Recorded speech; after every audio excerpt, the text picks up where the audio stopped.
Hello বন্ধুরা, কেমন আছেন সবাই? আশা করি সবাই ভালো আছেন এবং সবসময় ভালো থাকেন সেই কামনা করি। আজ আপনাদের মাঝে নতুন একটা ভিডিও নিয়ে আসলাম, কিভাবে চা বানানো হয়। চা বানানো শিখবেন কিভাবে সেটা দেখানোর জন্য আমি এই ভিডিওটা করেছি। দেখেন, প্রথমে একটা পাত্র নিয়েছি, দাড়িপাল্লার উপরে মিটারের উপরে একটা পাত্র দিয়েছি, তারপরে জিরো করে নিয়েছি। এরপরে এর ভিতরে চা পাতি দেওয়া হচ্ছে, মানে চায়ের পাতা দিয়ে আমি মিটারে ওজন দিয়ে নিতেছি, মানে মাপ দেওয়া হচ্ছে আর কি। কত গ্রাম? 26 গ্রাম নেব আমি। 3 লিটার পানির জন্য চা বানাবো এখন।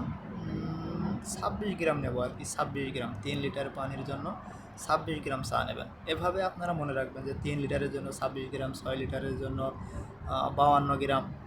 ঠিক আছে, এইভাবে 3 লিটার আপনারা মনে রাখলে যত বেশি বানাবেন আপনারা বানাতে পারবেন। মনে রাখবেন 3 লিটারে 26 গ্রাম, 6 লিটারে 52 গ্রাম। এইভাবে আপনারা এইভাবে যত পানি নেবেন তত চায়ের পাতা বেশি দেবেন। তো দেখতে থাকুন। এরপরে মিটারে মাপার পরে কিভাবে পরিষ্কার করা হচ্ছে পানি দিয়ে আমি সুন্দরভাবে পরিষ্কার করে নিতেছি। দেখেন, সুন্দরভাবে আমি পরিষ্কার করে পানি দিয়ে ধুয়ে নিতেছি। আপনারা ঠিক এইভাবে পানি দিয়ে ধুয়ে নেবেন। তারপরে সুন্দর করে এইভাবে দেখেন জালির উপরে আমি ঢেলে নিয়েছি। জালির উপরে ঢেলে নিয়ে আবারও আমি পরিষ্কার করলাম, দ্বিতীয়বার সুন্দরভাবে পরিষ্কার করে নিলাম। যদি কোনো ধুলাবালি থাকে তাহলে বেরিয়ে গেল।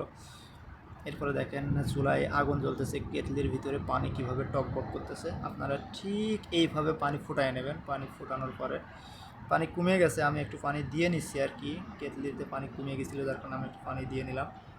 এবার চুলাটা বন্ধ করে দিলাম।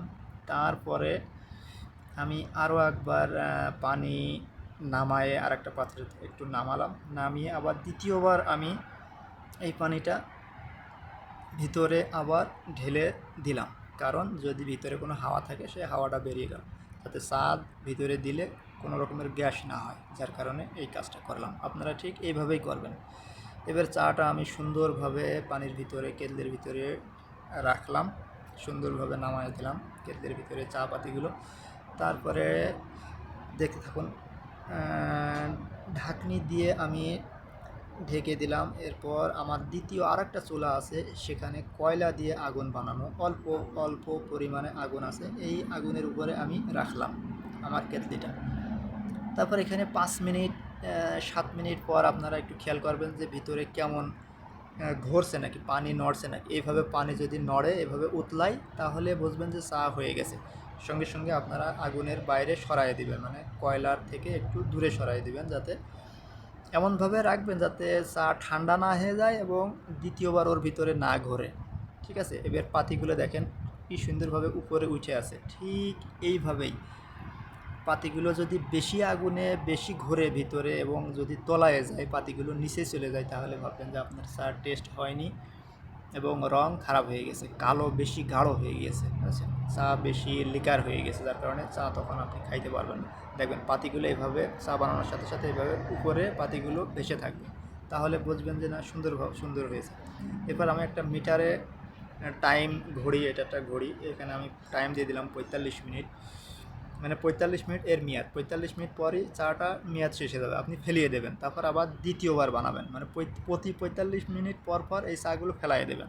বিক্রি হলেও ফেলাবেন, বিক্রি না হলেও ফেলিয়ে দিবেন। তারপর দেখেন আমি একটা কপে ঢেলে চেক করার জন্য দেখতেছি, খুব সুন্দর রং হয়েছে, খুব সুন্দর কালার এসেছে। আপনারা বন্ধুরা এইভাবে ঠিক এইভাবে বানাবেন, এই চাটা খুব সুন্দর। এবার এখন খাইতে হেভি টেস্ট লাগবে, মানে খুব বেশিও লিকার না এবং খুব বেশি লিকার কমও না। তো ভালো থাকবেন, আবার দেখা হবে অন্য ভিডিওতে। সবাই ভালো থাকবেন, আল্লাহ।